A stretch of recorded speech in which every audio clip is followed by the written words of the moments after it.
বলেন, প্রকৃত মুমিন তো তারাই যাদের মধ্যে তিনটা গুণ পাওয়া যাবে। মূল গুণ হলো দুইটা, আরেকটা হলো শাখা গুণ হলো আরেকটা, মোট তিনটা গুণ যাদের মধ্যে পাওয়া যাবে। আল্লাহ পাক এক নাম্বার বলছেন, আল্লাযীনা আমানু বিল্লাহি ওয়া রাসূলিহি, যারা ঈমান আনবে কার উপরে? আসতে বলবেন না, কার উপরে? বলেন বলেন বলেন বলেন। দেখে না না দেখে? আল্লাহকে আমরা ঈমান এনেছি আল্লাহর উপর, আমরা দেখে না না দেখে? আল্লাহ আছেন না নাই? কোথায় আছেন বলেন? এগুলো নিয়ে তো অনেক প্যাঁচপুস আছে আমার দেশে এখন। ইদানিং হুজুররা কাম নাই কাজ নাই, তো সমাজে সুদ, জেনা, ব্যভিচার, মদ নিয়ে ভরা। এগুলো নিয়ে কোনো ফতুয়া টুতুয়া নাই। ওয়াহদাতুল ওয়ুজুদ, আল্লাহ কই আছেন? এরপরে মিয়ায়ের হক নিয়ে, এরপরে সামান্য কিছু মাসলা মাসাইল নিয়ে, নূর মাটি নিয়ে, এই সমস্ত বিষয় নিয়ে আজকে আমরা ব্যতিব্যস্ত হয়ে পড়েছি। অথচ ওইদিকে বড় বড় গুনার মহড়া চলছে আমার দেশে। আমি কি ভুল বলছি? আমি প্রায় দেখি অনেকেই আমাদের কাছে দোয়া চাইতে আসেন। যখন কেউ দোয়া চাইতে আসে আমি উল্টা বলি, ভাই দোয়া আমাদের কাছে চাওয়ার দরকার নাই, আপনারাই উল্টা আমাদের জন্য দোয়া করুন, আমরা যেন ভালো হয়ে যাই। জাতির এই সংকটকালে, জাতির এই ক্রাইসিস পিরিয়ডে আজকে জাতি সঠিক নেতৃত্ব খুঁজে পাচ্ছে না। আমি কি ভুল বলছি? আমি কি ভুল বলছি? সিদ্ধান্তহীনতায় ভুগতেছে জাতি। আজকে যদি সমস্ত আলেমরা, সমস্ত কোরআন যারা চায় সমাজে, এই কোরআনপন্থীরা যদি অন্তত বৃহত্তর স্বার্থে একটা প্ল্যাটফর্মে আসতো, দেশের ভিতরে একটা বিপ্লব হয়ে যেত মুসলমান, বুকটা ফেটে যায়, বুকটা ফেটে যায়। শয়তান প্রত্যেক দিন সকালবেলা বের হয় কিছু মার্কেটিং করার জন্য। সে মার্কেটিং করে হলো মানুষের মাঝে। প্রোডাক্ট হচ্ছে এক নাম্বার হলো জুলুম, এক নাম্বার কি, নাম্বার 2 হলো হিংসা, নাম্বার 2 কি, আর নাম্বার 3 হচ্ছে কৃপণতা। এই তিনটা জিনিস নিয়ে এসে বের হয়। কোন একজন নবী একদিন দেখে ফেলছেন, এই কই যাও? কে মার্কেটিং করতে যাচ্ছে। কি কি মার্কেটিং? এই তিনটা। কারা কারা দিবা বলো? বলতেছে জুলুম দেব হলো যারা শাসন করে। আমার দেশে তো জুলুম টুলুম নাই। আসতে কয়, আমি কিন্তু কই নেই। জুলুম টুলুম আছে তো নাকি? জুলুম শয়তান দিয়ে দেয় হলো শাসকদের কাছে, যার তারা যেন জুলুমটা বাড়ায়। আর কৃপণতা কার কাছে নিয়ে যাচ্ছ? বলছে কৃপণতা নিয়ে যাচ্ছে হলো ধনীদের কাছে। আসসালামু আলাইকুম ওয়া রাহমাতুল্লাহি ওয়া বারাকাতুহু।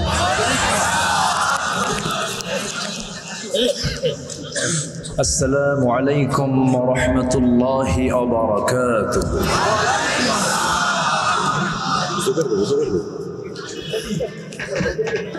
إن الحمد لله الأكرم الذي خلق الإنسان وكرم وعلمه من البيان ما لم يعلم فسبحان الذي لا يحصى امتنانه باللسان ولا بالقلم نشهد أن لا إله إلا الله وحده لا شريك له ونشهد أن سيدنا وحبيبنا ومولانا محمدا عبده ورسوله الذي أرسله بالحق بشيرا ونذيرا وداعيا إلى الله بإذنه وسراجا منيرا فقد قال الله تعالى في كلامه المجيد وفرقانه الحميد أعوذ بالله من الشيطان الرجيم بسم الله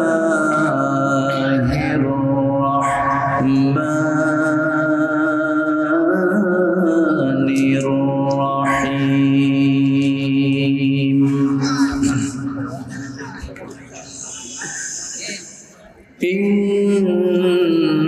إنما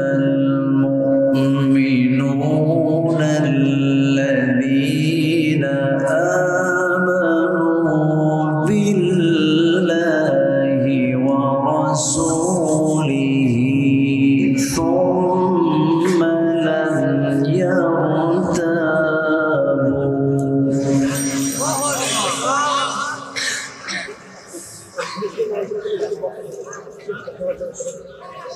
ثم لم يرتابوا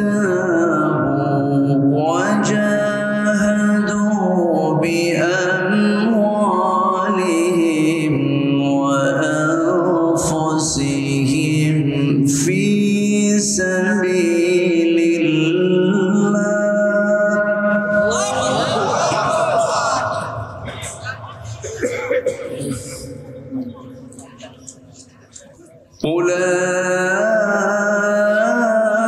أولئك هم الصادقون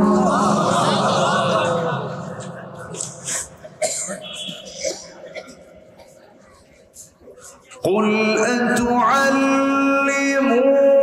الله بدينكم والله يعلم ما في السماوات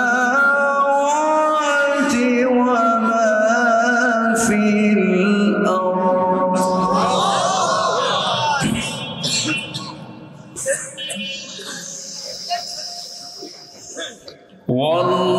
والله بكل شيء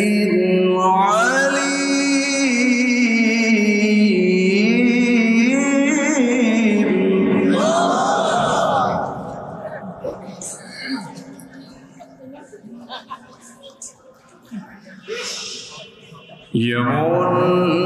يمنون عليك أن أسلموا قل لا تمنوا علي إسلامكم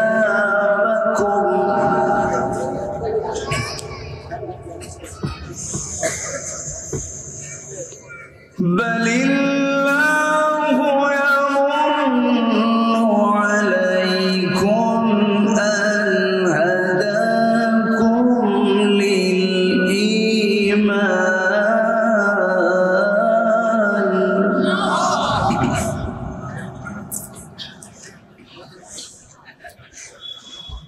أن هداكم للإيمان إن كنتم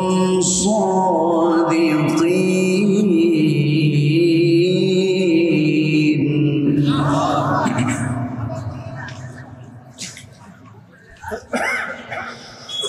الله أكبر بسم الله الرحمن الرحيم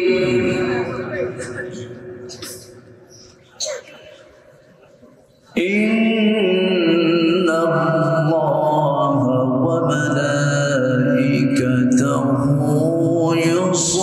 يصلون على النبي يا أيها الذين آمنوا صلوا عليه وسلموا تسليما اللهم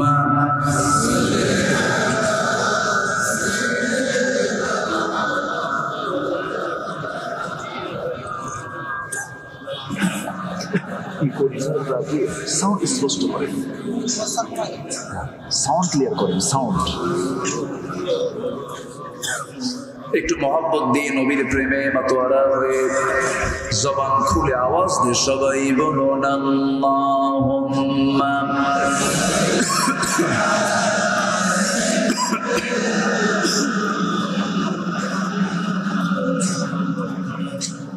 وعلى آل سيدنا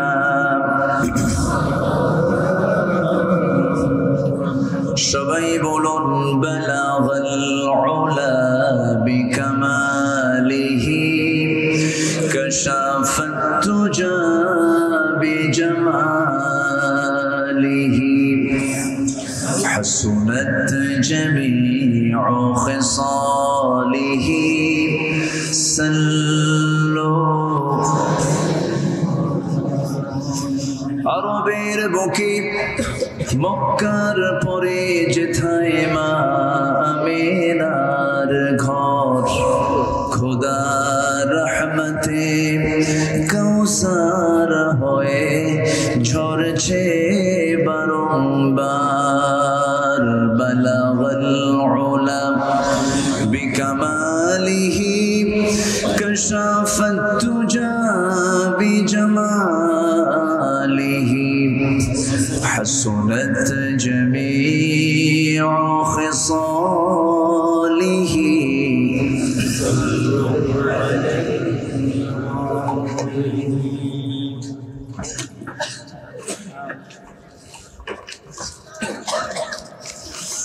খুলনা অঞ্চলের যশোর জেলার বাঘারপাড়া উপজেলার দুর্গাপুর ভদ্রডাঙ্গা যুব সংঘ মাহফিল ইন্তেজামিয়া কমিটি কর্তৃক আয়োজিত তাফসীরুল কোরআন মাহফিল 2024 27 ফেব্রুয়ারিতে অনুষ্ঠিত আজকের এই মহৎ আয়োজনের সম্মানিত সুযোগ্য সভাপতি কেশবপুর বাহারুল উলুম কামিল মাদ্রাসার অনারেবল প্রিন্সিপাল মুহতারাম মাওলানা ফসিয়ার রহমান, আজকের মাহফিলের বরেণ্য প্রধান অতিথি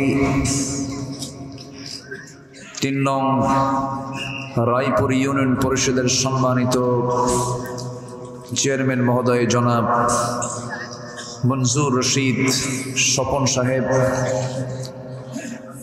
আজকের মাহফিল উপস্থিত হযরত উলামায়ে কেরাম, বিশেষ করে আমার পূর্বে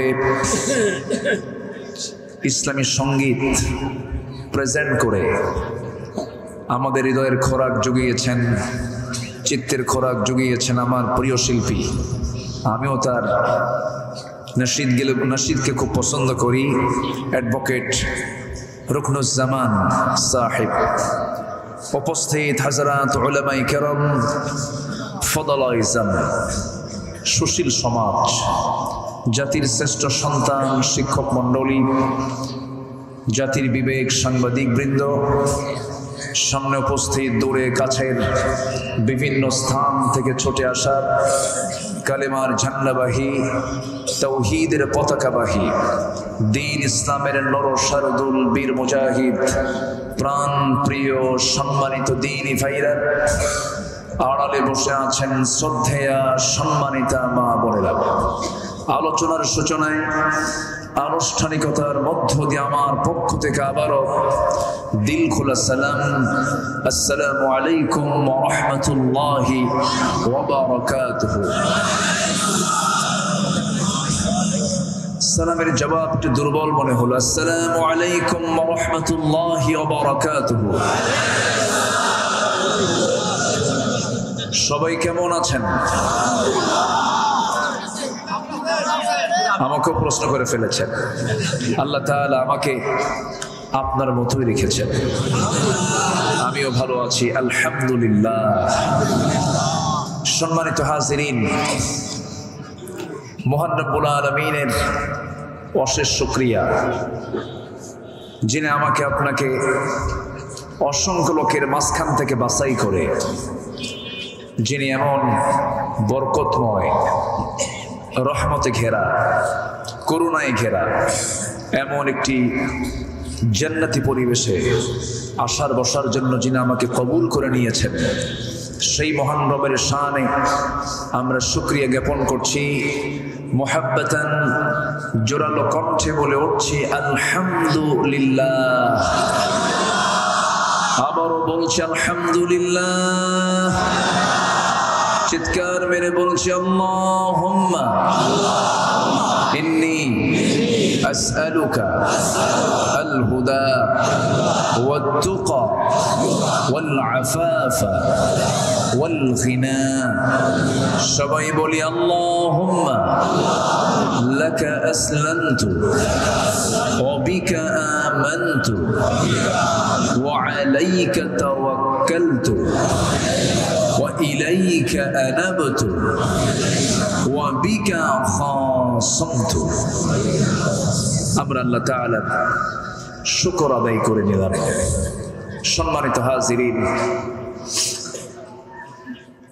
আমি আলোচনার সূচনায় আমার অভ্যাস অনুযায়ী কোরআনে কারীমের গুরুত্বপূর্ণ একটি সূরা সূরাতুল হুজুরাত থেকে শেষ দিকের কয়েকটা আয়াতে কারীম আমি তেলাওয়াত করেছি। আল্লাহ রাব্বুল আলামিন তিনি এখানে প্রকৃত মুমিনের কাজগুলো কি এবং সেই কাজগুলো যে মুমিন সম্পাদন করবে, যে ঈমানদার সম্পাদন করবে, আল্লাহ তাআলা নিজে তার দফতর থেকে তাকে একটা সার্টিফিকেট দিয়ে দিবেন। জোরে বলে সুবহানাল্লাহ। আল্লাহ তাআলা নিজে তাকে বলবেন সে সিদ্দিক, অর্থাৎ যে সিদ্দিকরা জান্নাতের সবচাইতে উঁচু জান্নাতে তারা প্রবেশ করবে। তো সেই আয়াতকে সামনে রেখে কিছু কথা আমি বলতে চাচ্ছি। সাহায্য চাইবো আমরা কার কাছে? আমি বলতে চাইলে কি বলতে পারবো? আপনি শুনতে চাইলে কি শুনতে পারবেন? তৌফিক দিতে হবে কার? সুযোগ দিতে হবে কার? তিনি সুযোগ দিলেই তো পারবো, তাছাড়া কি সম্ভব? এই জন্য সেই মহান রবের প্রতি পূর্ণ ভরসা রেখে আসুন আমরা ধীরে ধীরে সোজা আলোচনার দিকে চলে যাই। ওয়ামা তাওফীকি ইল্লা বিল্লাহ আলাইহি তাওয়াক্কালতু ওয়া ইলাইহি উনীব।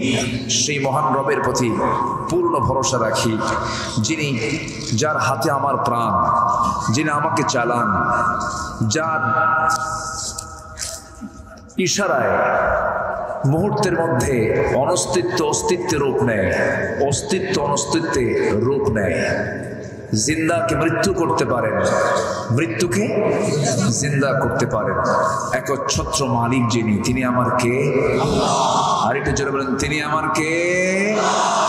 আল্লাহ তাআলা। আমরা যে কিতাবের আলোচনা শুনতে এসেছি, এই কিতাব একটা মাসে নাজিল হয়েছে।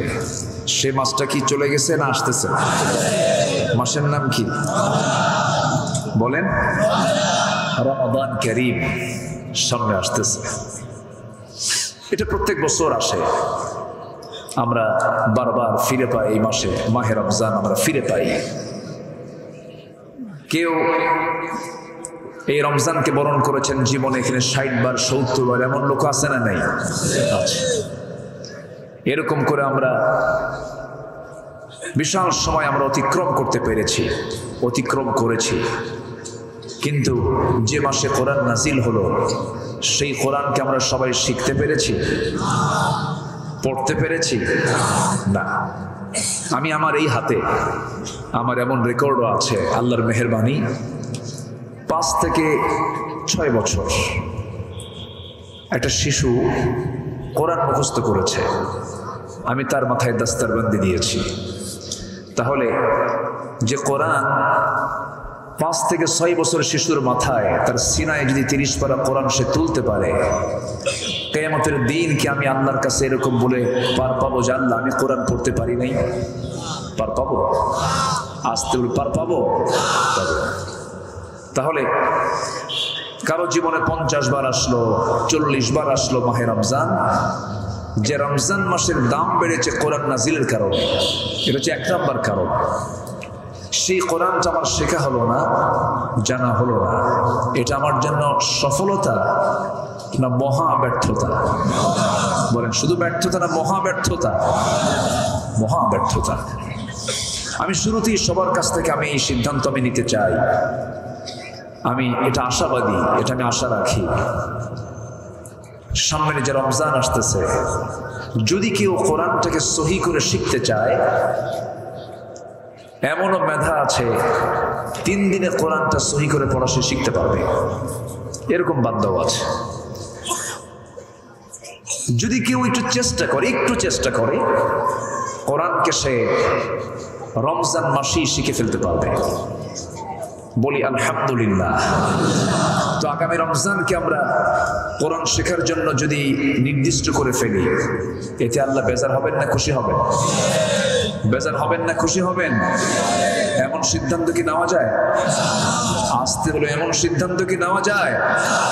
যা না শিখলে নামাজি হয় না, যা না শিখলে নামাজি হয় না। তাহলে আমি হলাম কি তাহলে? তাহলে আগামী রমজান হবে কোরআন শেখার মাস আমাদের। কেউ তো ইনশাল্লাহ বললেন না, মনে মনে ভাবতেছেন হুজুর এগুলো কি শোনার জন্য আসছে? সস্তা সস্তা আমল খাবেন, রাগ করতেছেন নাকি আপনারা? তাহলে আগামী রমজান মাস হবে আমাদের কি শেখার মাস? জোরে বলেন, কি শেখার মাস? কোরআন শেখার মাস। আচ্ছা, রাজি আছেন কারা কারা? একটু হাত তুলতে দেখি, দেখি কারা কারা রাজি আছেন। যারা পারেন তারা হাত তুলবেন, যারা পারেন না শিখবেন এমন সিদ্ধান্ত নিয়েছেন যারা, হাত তোলেন না।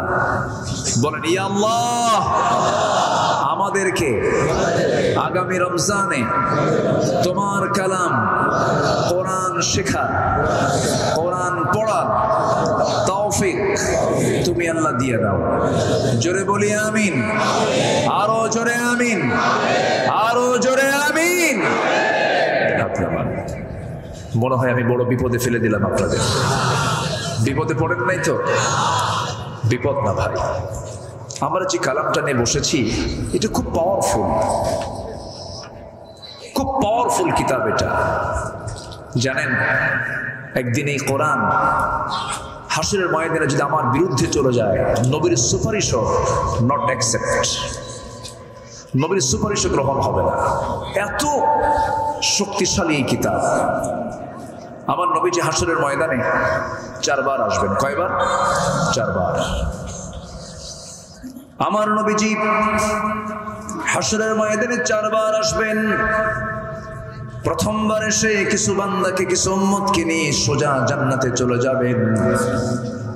সাহাবায়ে কেরাম রাসূলকে প্রশ্ন করলেন, আম্মা জান আয়েশা রাসূলকে প্রশ্ন করে বলছেন, ইয়া রাসূলুল্লাহ, এতগুলো মানুষের ভিতর থেকে আপনি আপনার পছন্দের উম্মতগুলোকে চিনবেন কেমনে?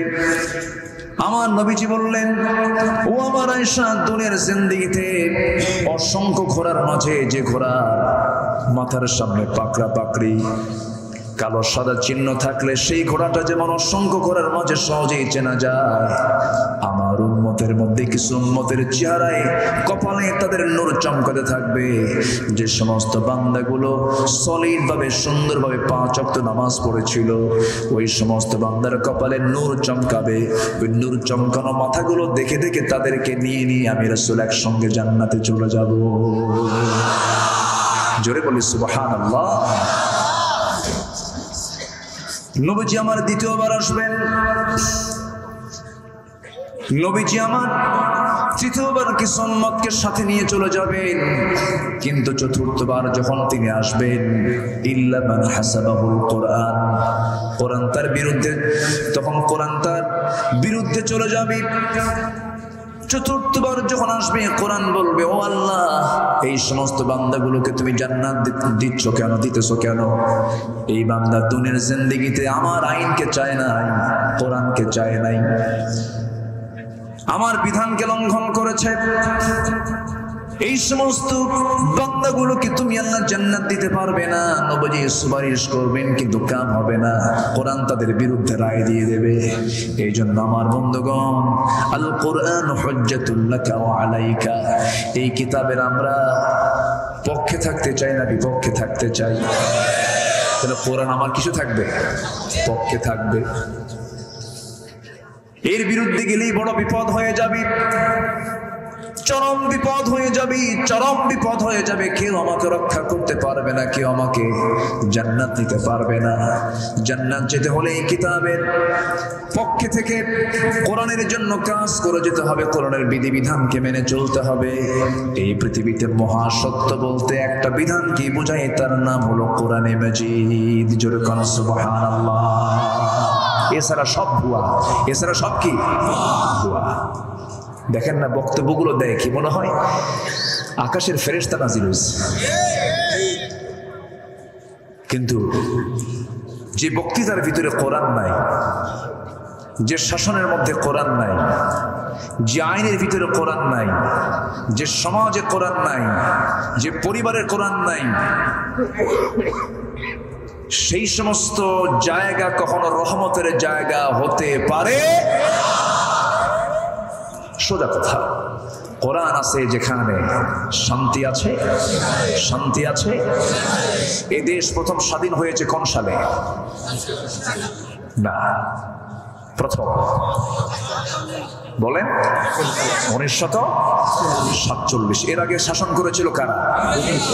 ব্রিটিশ। ব্রিটিশ শাসন করেছিল প্রায় 180 বছর।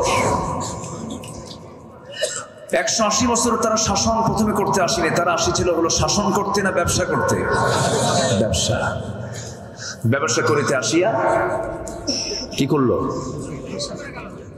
শোষণ করে গেল। শাসন না শোষণ?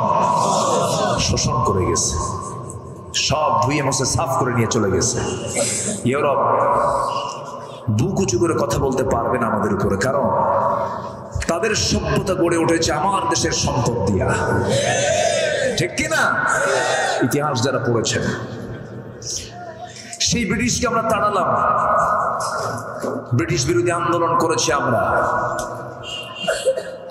এই দেশের মানুষ আন্দোলন করে ব্রিটিশদেরকে সরায় দিল। ভারত স্বাধীন হলো, পাকিস্তান স্বাধীন হলো 14 আগস্ট 15 আগস্ট 1947। স্বাধীন হলাম আমরা, কিন্তু স্বাধীন হয়ে কি আমরা শান্তিতে আছি? শান্তিতে ছিলাম? বলে শান্তিতে ছিলাম? আবার স্বাধীনতার ডাক আসলো, 71 স্বাধীন হলাম। আজকে 2024 সাল, আজকে 2024 সাল, স্বাধীনতার 53 বছর চলছে। কিন্তু আমরা কি পেলাম? আমরা কি পেয়েছি বলেন? আজকে আমার দেশের মুসলমান নামাজ পড়ে না। জাহান্নামে যাওয়ার 1 নম্বর কারণ হলো কি? ছেড়ে দেওয়া। কোন নেতা কি নামাজের কথা বলে? আসতে বলে। এই মাহফিলে বক্তা ছাড়া আর কোরআনের যারা কথা বলে, এই দায়ী ছাড়া আমার দেশের কোন নেতারা কি নামাজের কথা বলে? বলে না তো। তাহলে যে নেতা আপনাকে জাহান্নামে যাবার 1 নম্বর কারণ নামাজের ব্যাপারে সতর্ক করে না, সেই নেতা বুঝে কিয়ামতের দিন খুব কাজে আসবে, আমাদের কাজে আসবে।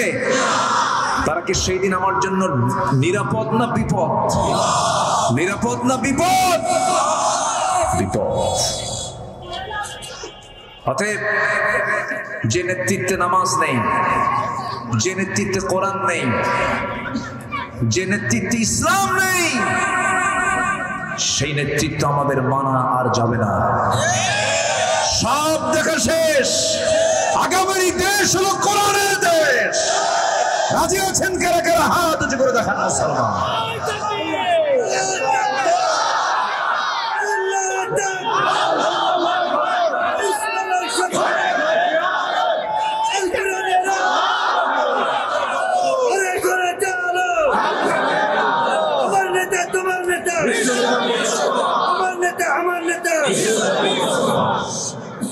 আল্লাহ কবুল করুন। জোরে বলি আমিন, আরো জোরে আমিন। তাহলে আমরা শিখে নিলাম, সিদ্ধান্ত নিলাম দুটা, রমজান আসবে, কি শিখে নেব বলেন? মনে থাকবে তো? আমি কিন্তু দায়িত্ব দিয়ে যাচ্ছি, মানে আমার ওয়াজটা শুধু শুনলেন ভুলে যাবেন তা না। ওয়াজ শোনার উদ্দেশ্য কি? আমল না করেন, আমল করা, আমল করা। তাহলে কোরআন আমরা শিখে নেব, জোরে বলি ইনশাআল্লাহ। নাম্বার 2, আমরা জাহান্নাম থেকে বাঁচার জন্য 1 নাম্বার যে কাজ, সেটা কি করা? নামাজ পড়া। যে নেতা নামাজ পড়ে না, ওই নেতার ধারও ধারি না আমরা। রাজি আস? মনে থাকবে তো সবার? কারণ ইয়াওমা নাদউ কুল্লা উনাসিম বিইমামিহিম, কিয়ামতের দিন প্রত্যেক ব্যক্তিকে তার নেতা সহ ডাকা হবে। ভয়ঙ্কর ব্যাপার কিন্তু, এবং মারামারি লাগবে সেদিন। রাগের ঠেলায় কর্মী বলবে, আল্লাহ শোনো, যা হয়েছে হয়েছে, আকাম তো করেই আসছে, মানসি তো নেতার কথা, তো আমাদের তো শাস্তি দিবাই তুমি, তো আমাদের যা দিবা তার ডাবল এই নেতারা দাও। কথা বলছেন? সেদিন মারামারি লাগবে। অতএব সেই দিনে এমন পরিস্থিতি হোক, আমরা কি চাই? আসতে বলবেন না, চাই।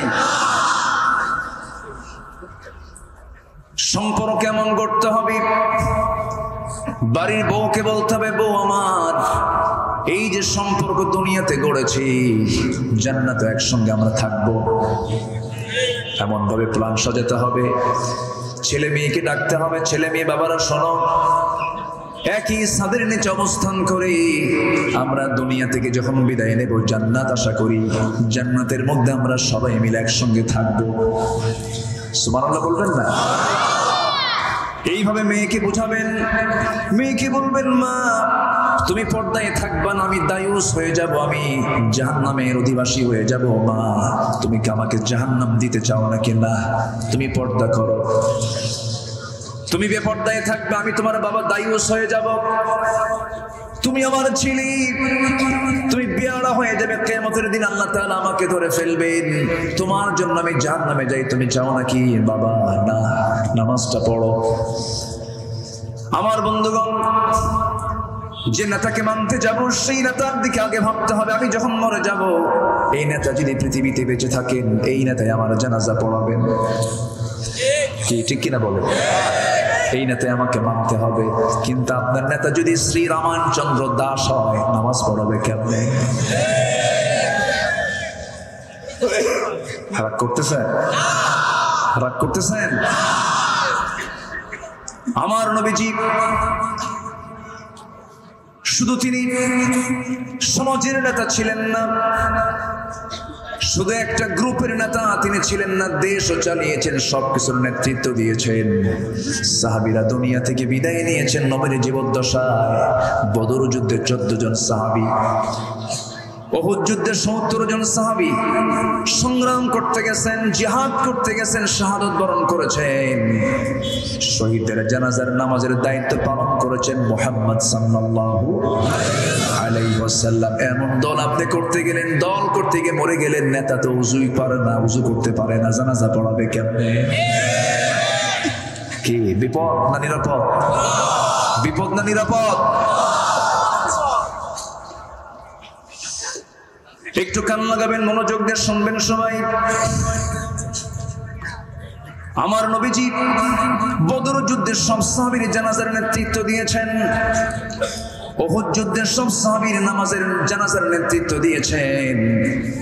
আমার নবীজি সাহাবায়ে কেরামকে নিজ হাতে কবরস্থ করেছেন। একজন সাহাবী তিনি ইসলাম কবুল করলেন। ইসলাম কবুলের কারণে নিজের আপন চাচা তাকে ঘাড় ধাক্কা দিয়ে ঘর থেকে বের করে দিয়েছে। বলতেছে, তুই নাকি ইসলাম কবুল করেছিস? আমি ইসলাম কবুল করেছি। তুই কি জানিস তোর সমস্ত সম্পদগুলো আমি জোর করে নিয়ে নেব? তোর বাপ মারা গেছে, আমি তোকে বড় করছি। সঙ্গে সঙ্গে সেই সাহাবী বললেন, চাচা জোর করতে হবে কেন? আমি যে ঈমান নামক দৌলত পেয়েছি, তার কাছে এই সম্পদগুলো কিছু না। আপনাকে জোরাজুরি করার দরকার নাই, সমস্ত সম্পদগুলো আমি আপোষে আপনার হাতে আমি তুলে দিলাম।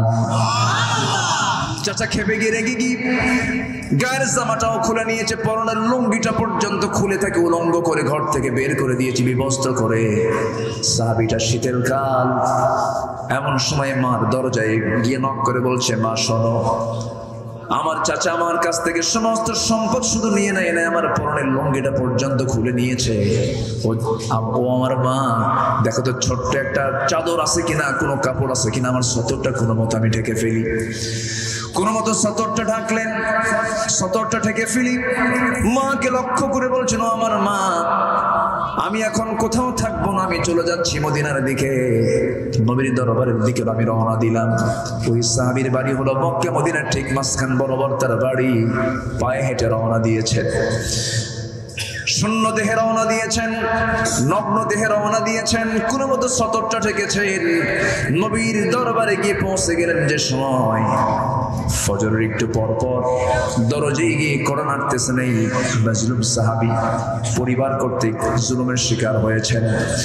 দরজায় যখন ডাক দিলেন, দরজায় ডাক দেওয়ার সঙ্গে সঙ্গে কড়া নাড়লেন। নবীজি দরজা খুললেন, খুলেই দেখেন গায়ে পায়ে কোনো কাপড় চোপড় নাই, সতর ঢাকা ছাড়া।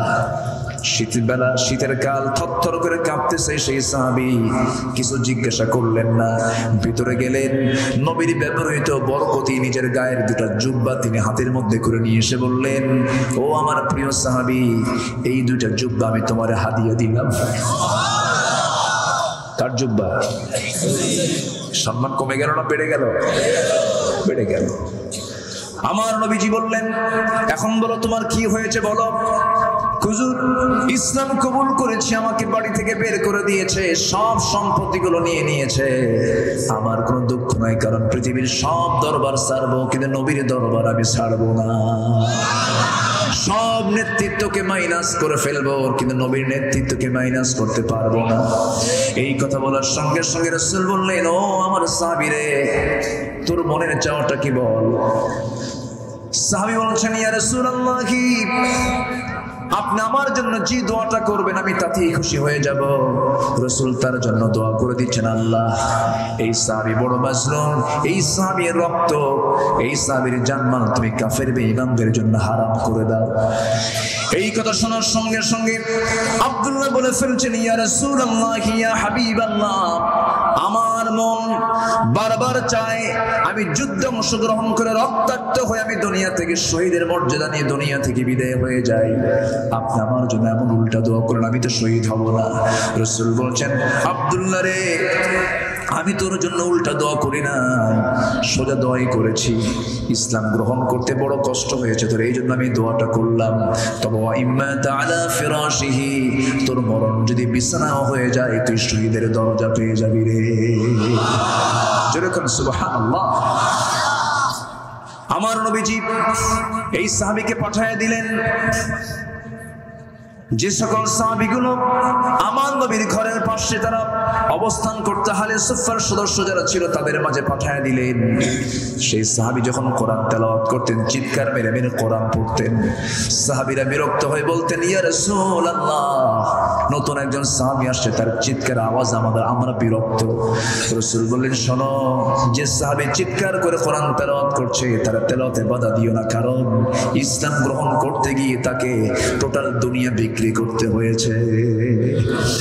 দুনিয়া বিক্রি করে সে ইসলামকে গ্রহণ করে নিয়েছে।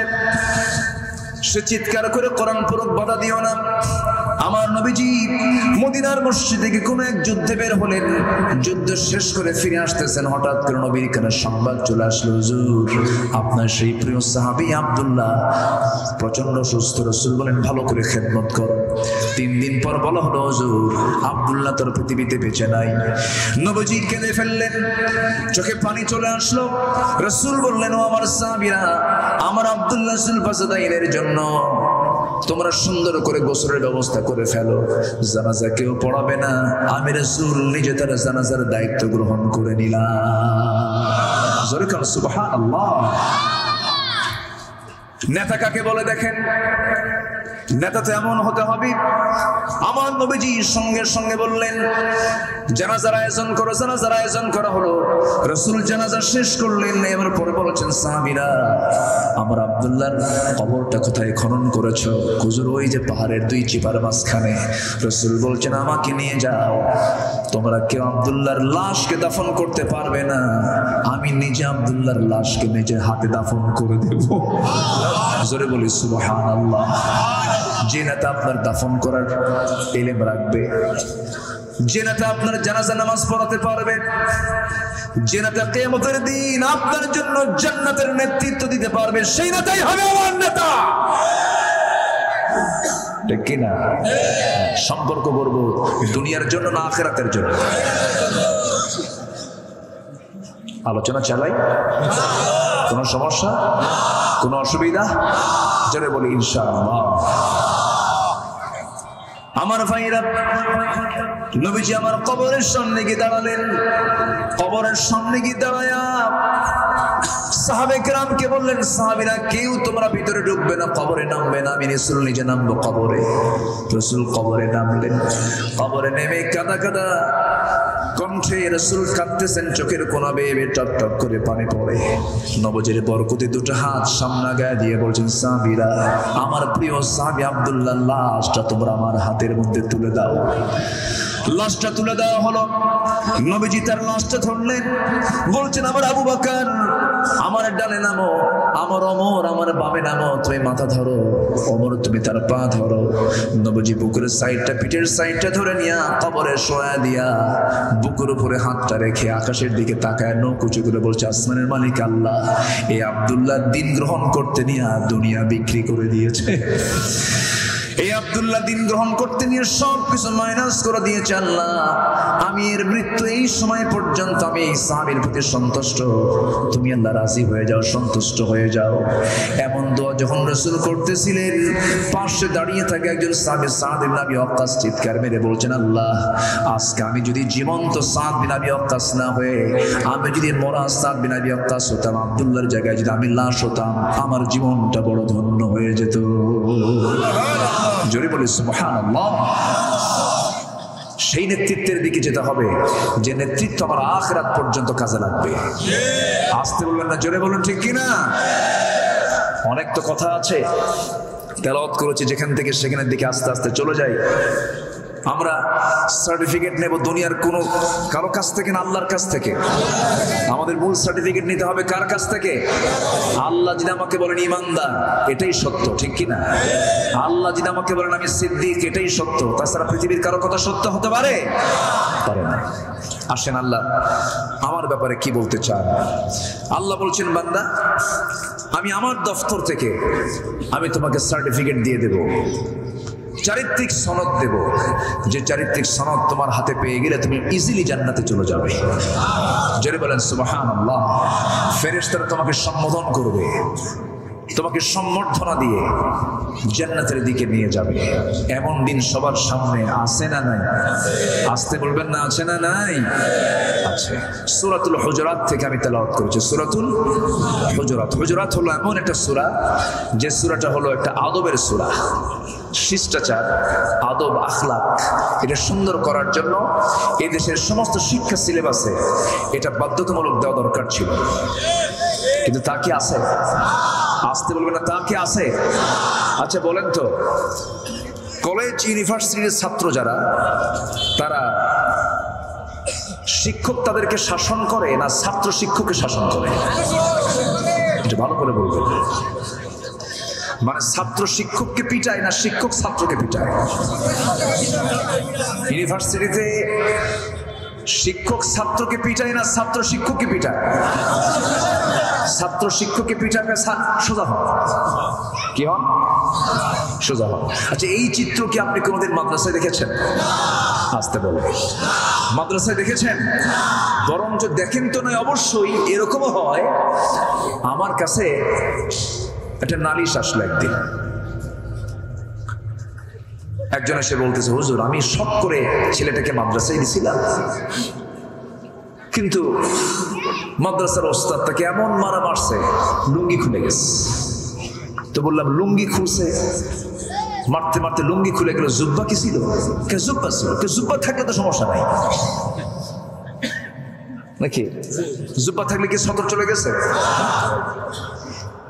শোনেন, শাসন করা তারই সাজে, সোহাগ করে যে।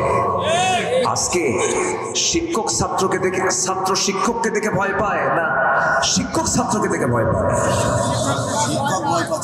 বলেন, স্কুল বলেন, কলেজ বলেন, যেখানেই বলেন, একটা কিন্তু ভীতি কাজ করছে এখন। শিক্ষকরাই ভয় পায়। কেন?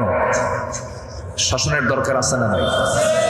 বাবা মা সন্তানকে নামাজ পড়ানোর জন্য ডাকে না, অথচ রাসূল বলেছেন 7 বছর বয়সে বলতে হবে নামাজ পড়ো। কি নামাজ পড়ো? 10 বছর বয়সে কি এই সুর হবে? পড় নামাজ, পড় পড় নামাজ। বিল আসা, লাঠি দিয়া পিটাতে বলেছেন রাসূল। শাসন দেখাও, ভয় দেখাও। মানে ওরকম গরুর ভিতরে পিটন না, আবার ভুল বুঝবেন না, আবার হুজুর তো পিটাতে কইছে, পিটাতে পিটাতে মেরে ফেলে দেবে, এরকম না। তাহলে যে পিতা মাতা তার সন্তানকে নামাজের জন্য অর্ডার দিতে পারে না, সে পিতা কি যোগ্য না অযোগ্য? যোগ্য না অযোগ্য? ফজরের সময় যে পিতা মাতা তার সন্তানকে জেগে তুলতে পারে না, যে পিতামাতা 10 বছরের সন্তানকে, যে পিতামাতা ফজরের সময় জেগে তুলতে পারে না, সে অযোগ্য পিতা, অযোগ্য মাতা। তাহলে সন্তানকে দোষ দিবেন? শুধু সন্তানকে দোষ দিলে হবে না, বাপ মারও দোষ আছে না নাই? চলে বলেন, আছে না নাই? আচ্ছা। সম্মানিত ভাইয়েরা,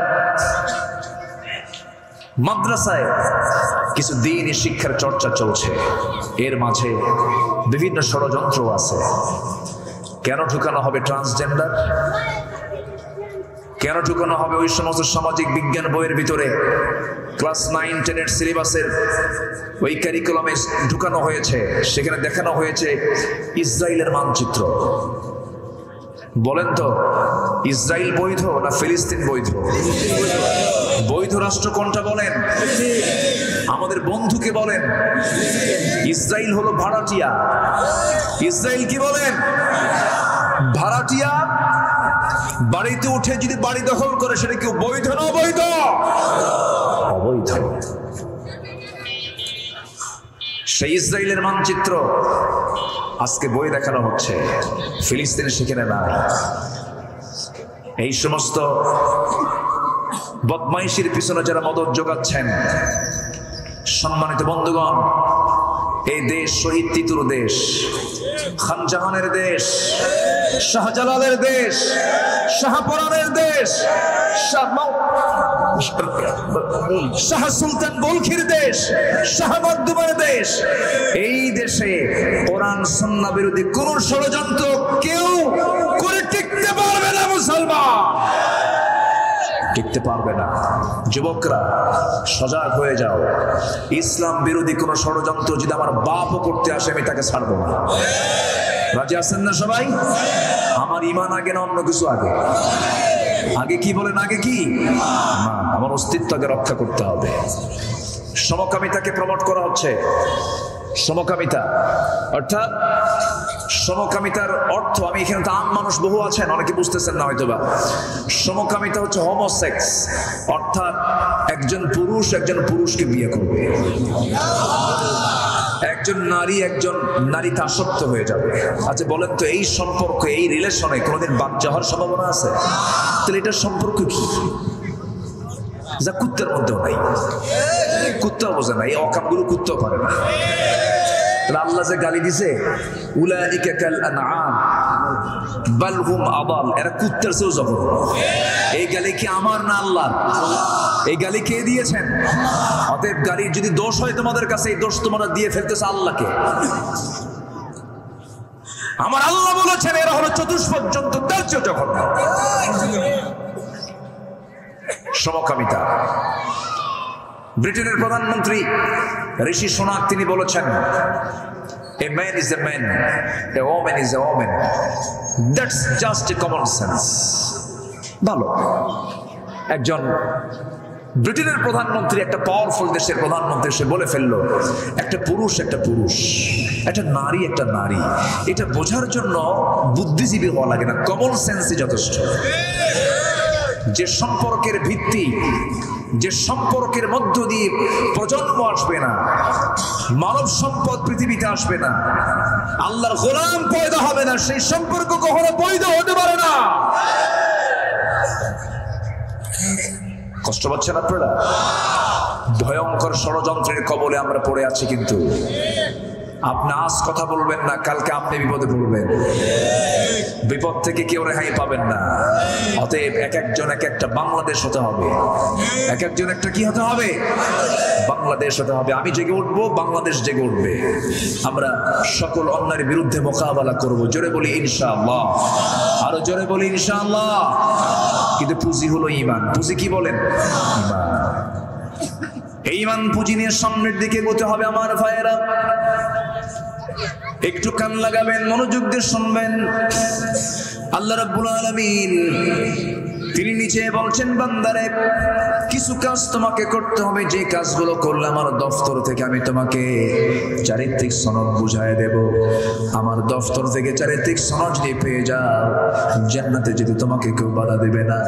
আল্লাহ রাব্বুল আলামিন সুন্দর করে বলছেন, ইন্নামাল মুমিনুনা আল্লাযীনা আমানু বিল্লাহি ওয়া রাসূলিহি সুম্মা লাম ইয়ারতাবু ওয়া জাহাদু বিআমওয়ালিহিম ওয়া আনফুসিহিম ফি সাবিলিল্লাহ উলাইকা হুমুস সাদিকুন। জোরে বলুন আল্লাহু আকবার। আল্লাহ রাব্বুল আলামিন বলেন, প্রকৃত মুমিন তো তারাই যাদের মধ্যে তিনটা গুণ পাওয়া যাবে। মূল গুণ হলো দুইটা, আরেকটা হলো শাখা গুণ হলো আরেকটা। মোট তিনটা গুণ যাদের মধ্যে পাওয়া যাবে। আল্লাহ পাক এক নাম্বার বলছেন, আল্লাযীনা আমানু বিল্লাহি ওয়া রাসূলিহি। যারা ঈমান আনবে কার উপরে? আসতে বলবেন না, কার উপরে? বলেন বলেন বলেন বলেন। দেখে না না দেখে? আল্লাহকে আমরা ঈমান এনেছি, আল্লাহর উপর আমরা দেখে না না দেখে?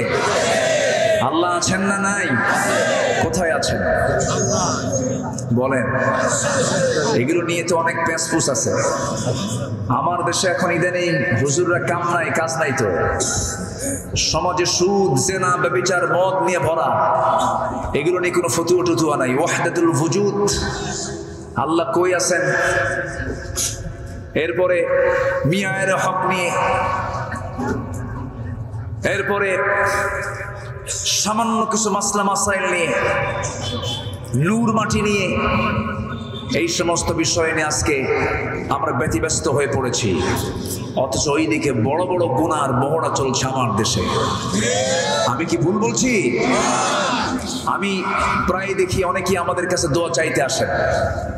যখন কেউ দোয়া চাইতে আসে আমি উল্টা বলি, ভাই দোয়া আমাদের কাছে চাওয়ার দরকার নাই, আপনারা উল্টা আমাদের জন্য দোয়া করেন, আমরা যেন ভালো হয়ে যাই।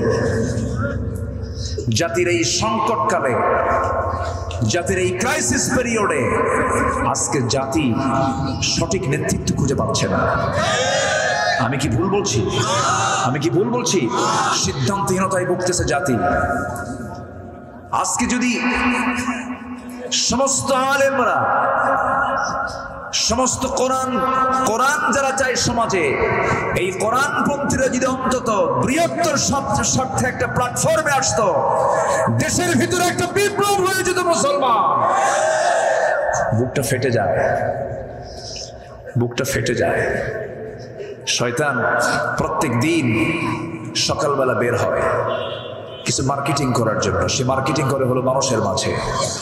প্রোডাক্ট হচ্ছে, এক নাম্বার হলো জুলুম, এক নাম্বার কি, নাম্বার 2 হলো হিংসা, নাম্বার 2 কি, আর নাম্বার 3 হচ্ছে কৃপণতা। এই তিনটা জিনিস নিয়ে এসে বের হয়। কোন একজন নবী একদিন দেখে ফেলছেন, এই কই যাও? কে মার্কেটিং করতে যাচ্ছে। কি কি মার্কেটিং? এই তিনটা। কারা কারা দিবা বলো? বলতেছে জুলুম দেব হলো যারা শাসন করে। আমার দেশে তো জুলুম টুলুম নাই। আসতে কয়, আমি কিন্তু কই নেই, জুলুম টুলুম আছে তো নাকি? জুলুম শয়তান দিয়ে দেয় হলো শাসকদের কাছে, যেন তারা যেন জুলুমটা বাড়ায়। আর কৃপণতা কার কাছে নিয়ে যাচ্ছ? বলছে কৃপণতা নিয়ে যাচ্ছে হলো ধনীদের কাছে। বেশি কৃপণ হয় গরিব মানুষ না ধনী মানুষ? বলে ধনী মানুষ। তাহলে শয়তানের ব্যবসা, শয়তানের যে কারবারগুলো, মার্কেটিং লসে আছে না লাভে আছে? নাম্বার 3, হিংসা নিয়ে যাচ্ছ কার কাছে? কি হিংসা নিয়ে যাচ্ছে হলো আলেমদের কাছে। কার কাছে? আলেমদের কাছে। বুকটা ফেটে যায়, জানেন? বুকটা ফেটে যায়। স্বাধীনতার 53 বছরে এই দেশের শাসনের নেতৃত্বে কোনো আলেম ছিল কখনো? আলেমরা ছিল। অথচ সবচেয়ে বড় আসামি এখন কারা? বলেন কারা? দেশ থেকে টাকা পাচার করছে কারা? আলেমরা। যত দোষ হুজুরের না। তাহলে এদেশের কোন সম্পদ শোষণে আলেমদের ভূমিকা নাই, কোন জুলুমে আলেমের ভূমিকা নাই, কোন অন্যায় কাজের সঙ্গে আলেমের কোন সম্পর্ক নাই। কিন্তু এই জুলুম কেন হচ্ছে? কি জন্য হচ্ছে? শুধুমাত্র আলেমদের ঐক্যের অভাবের কারণে। কখন হব আমরা এক? সামান্য খুঁটিনাটি সমস্ত বিষয়কে পাত্তা না দিয়ে আসুন না। এই প্রযুক্তির কল্যাণে আমি অনলাইনের মধ্য দিয়ে আমি গোটা আলেম সমাজকে এটাই বলতে চাই, যখন আযাব আসে, আশাদ্দুল আযাব মান কানা ফীহিম, কাউকে কিন্তু ছাড় দেওয়া হবে না, সবার উপরে আযাব গজব চলে আসবে। এই জন্য আমাদের ঐক্য, এক হওয়ার দরকার আছে না নাই? আসতে বলবেন না, আছে না নাই? এই জন্য আপনাদের দোয়ারও দরকার আছে না নাই? আচ্ছা, একটু কান লাগান। তাহলে 1 নম্বর পুঁজি হলো আমার ঈমান আনবো কার উপরে? আল্লাহর উপরে। এখন দেখেন, আল্লাহর উপরে আমরা ঈমান আনলাম, ভালো কথা। কেউ তো কয় না যে আমার ঈমান নাই। ঈমান তো ঠিকই আছে, কিন্তু ঈমান পরিপন্থী কাজ করে কি ঈমানদার থাকা যায়? ঈমান পরিপন্থী কাজ করে কি ঈমানদার থাকা যায়? ঈমানের পরিপন্থী কাজগুলো কি কি দেখেন? আমাদের সমাজে বহু লোক আছে এমনও, আমার রাসূল যে একটা হাদিসে বলেছেন, ইউসবিহু মুমিনান ওয়া ইউমসি কাফিরান। এমন একটা সময় আসবে যে সময় সকালবেলা বান্দার ঈমান থাকবে, বিকেলবেলা সে কাফের হয়ে যাবে। নাউজুবিল্লাহ। ঈমান নষ্ট হয়ে যাবে, ঈমান বিক্রি করে ফেলবে, ঈমানটা অন্যের হাতে তুলে দেবে। আমার দেশে এমন লোক আছে 10 টাকার বিনিময়ে ঈমানটা বেচে খায়। আছে না? আছে। ঈমান বেচে খায়। আমি কি দোয়া করে দেব যে 2-1 করে উঠে যায়? এই যে হ্যাঁ, আমি কি কষ্ট দিয়ে ফেলতেছি আপনাদের? তো ওঠেন কেন? যদি কোনো বাড়িওয়ালা মেহমানকে দেখে যদি দৌড় মারে, এটা কি ভালো বাড়িওয়ালার লক্ষণ? আপনার তো বাড়িওয়ালা বলবো, আমি তো মেহমান, আমার থুয়ে যান কেন? আমার বাড়ি দূরে না আপনার বাড়ি দূরে? আমার বাড়ি দূরে না, আমি যাব, আপনিও যাবেন। শুরু করেছে নাহমাদুহু দিয়ে, শেষ হবে কি দিয়া? দোয়া দিয়ে। দোয়ার আগে আমরা কেউ ওঠার চিন্তা করব না। জোরে বলি ইনশাআল্লাহ।